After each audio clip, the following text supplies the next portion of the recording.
What up, you guys? This is Chris Rukov for RukovGrind Hand of the Week, blah blah blah. You know what's going on. Week 20. Now we got 4 hands that my friend said he marked off. We had a conversation after I reviewed those hands. He said he's very confident and very good playing deep stack, which I kind of don't believe. He said that when he plays deep stack, he's waiting to flop a set and to take the other guy's money. And my question was, well, what do you think the other people are waiting on?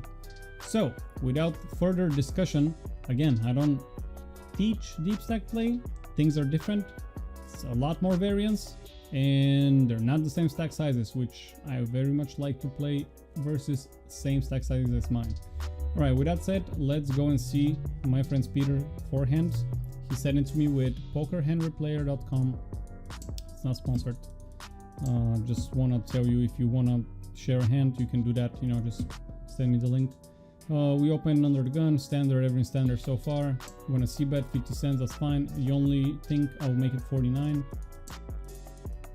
All right, here, good. He's basically following my strategy with the sizings. He raises turn, that's fine. I'm just gonna call here. Turn is 2.5 to 3 times raise, fine. I will just call here and see. Oh, I did not expect that. Well, you do have equity here, and I believe you do have odds to call. Let me calculate real quick.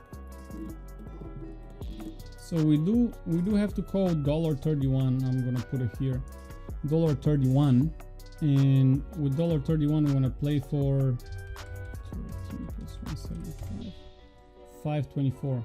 So $1.31 divided by 524, was it? So we need 25% or more immediate odds. We do not have 25% or more immediate odds. Here we have 19.1% to catch our flush on the turn, but we have $8 implied odds. Okay, actually it's less than $8 because after we make the call, it's going to be more like $6 implied odds.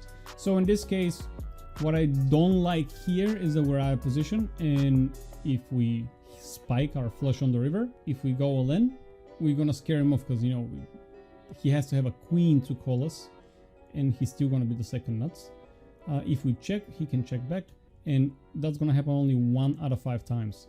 4 out of 5 times we're not gonna spike anything. We gotta get another we're gonna face another barrel on the river, and then what do we do? So on a second read, I actually advise here to fold, because he plays it like a set. If it's not a set, it's going to be a flush. If it's just a king, good for him. He's value raising the king here, most likely, maybe king, queen with the queen spades. But for us, that creates a lot of problems. A lot. Also keep in mind, on those stakes, players are not that aggressive. So here, we got to commit. We make the call, and we make the call on the river. Or we make the call here and fold on the river.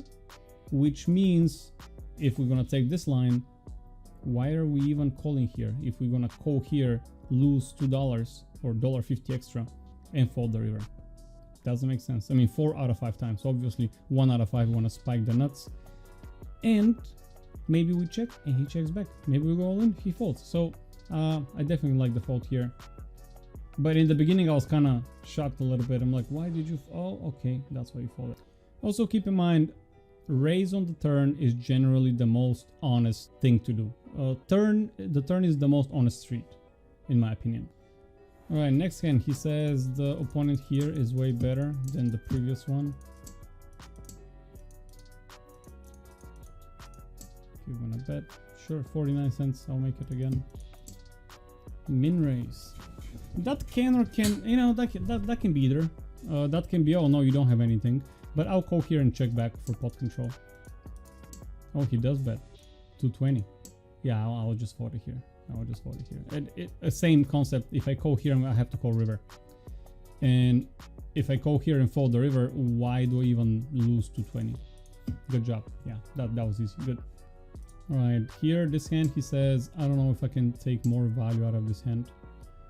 Let's see. Oh, he maybe got all hands with aces. 55 cents, sure. Sandwich effect, everyone's gonna call. Keep in mind, he's short. Oh wow, I'm surprised he folded. Jack 5, same thing here. We're gonna bet 99 cents. Sure, that's fine. Just gonna go for a little bit more. Yeah, it's dry board, there's no flush draw. 85. Jack, he can, both of them can have a jack, you know, a random jack. Alright, check back for pot control here.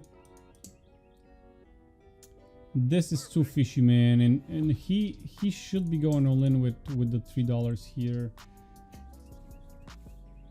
I don't know. That seems fishy to me, but for 90 cents, I don't think I can fold at this point. Yeah, it's just, you're not making, if he has the jack, you're not making any more money if you hit the ace. You know what I mean? You're gonna make 260 in case you hit the ace, and you're gonna hit the ace 4% of the time, which is, you know, 25 to 1. And you need 5 to 1, so 4 to 1 odds. Or if you want to do it in percentage, you're gonna hit 4% of the time, but he's giving you 20% or more. I mean, he asks you for 20% or more pot odds. And then you got the other guy. Yeah, I think I'll fold the turn. Wow. I mean, at this point, I believe him. He's fish, but I believe him. I'm just gonna fold. You won't. You're gonna burn 30 cents. Good for you. Oh yeah, I remember we did see that hint. Yeah, I'm just gonna fold turn here. Same concept as before. It does feel wrong, but if you had $10 on the turn, or $8 active, sure. That's on the predicament. I mean, that's on the idea that if I call the 90 cents, he calls, because there's another thing that can happen on the turn which I don't like. Imagine I call, he goes for $3. He calls all in or goes all in, whatever. Now what do? Give him more money? No. Here I'm just gonna fold here. Solve all of my problems. So far we've invested into the hand 85 cents and 30 pre-flop and 50 pre-flop. So it was $1.35. Cool. But here, you know, he bets 90. If he raises, we're screwed. He calls. That should tell you something, you know. I think one of them has the jack. Now in this specific situation, none of them have the jack, but just because in this specific situation no one has it, doesn't really mean that in the long run that's going to be a winning play. That's what I said today. Actually, I spoke with a student of mine. He's making 18 BBs per 100, and I told him, like, I'm not saying you're bad. Obviously, you're a great player. You're crushing it, but keep in mind that might be just a lucky run. And if it's a lucky run, your brain's going to develop the idea that some things that you do are good, although they're the wrong play. But right now, you get lucky a little bit, so the things that you do actually pay out. But in the long run, those certain things that you do might not be the best line or the best play. Just keep that in mind. So even in a upswing, always review hands, guys. All right, that's the last hand. We're gonna wrap up today's hand of the week with this hand, ace king. We raised 30 cents. Great multi-way pot. Okay, check, that's fine. All right, so he bets 50 cents. I'm just gonna call. He might have a 6, he might have an ace. We don't know. He's a fish, obviously. He has $2. If he comes along, that's fine. We're going to be chopping most likely. If he comes along, more than one person is going to have an ace, you know. I mean, us and at least one more. So with that said, I'm just going to call here. Good job. But, you know, it's very important to know why you're calling. If you can get his money, let's say he has a 7-9 or 7-8, and he's going to be, oh, for 50 cents, I'll join in to see if I can make the nuts. But with just waiting for the 6 here so he can complete the better nuts, it's not going to be a winning proposition for him. He min raises, wow. I don't see a lot of 6s in his range unless he has pocket 6s, to be honest. 5-6 and pocket 6s, I would say, but everything else is just an ace. We're going to check here. He's going to, ooh, yeah, I'm going to fold here. Backdoor does not concern me that much. Again, I don't know the player. He seems like, you know, he has 200 big blinds, so I'll believe him and I'm just gonna fold. Wow. Wow. Well, he got it all wrapped around. Good for him. So he did have a combo draw on the turn, which is a good raise. I was even gonna make it maybe a little bit more because it's a free roll. He's gonna chop with all the aces, but 1 out of 5 times he's gonna make that money. So definitely in his shoes, it's not going to be $1 here. It's going to be like, I don't know, 225, something bigger. And if he wants to go all in, that's fine. If I want to call, that's fine. We're chopping anyways. Under the gun does not have that many sixes unless it's pocket sixes.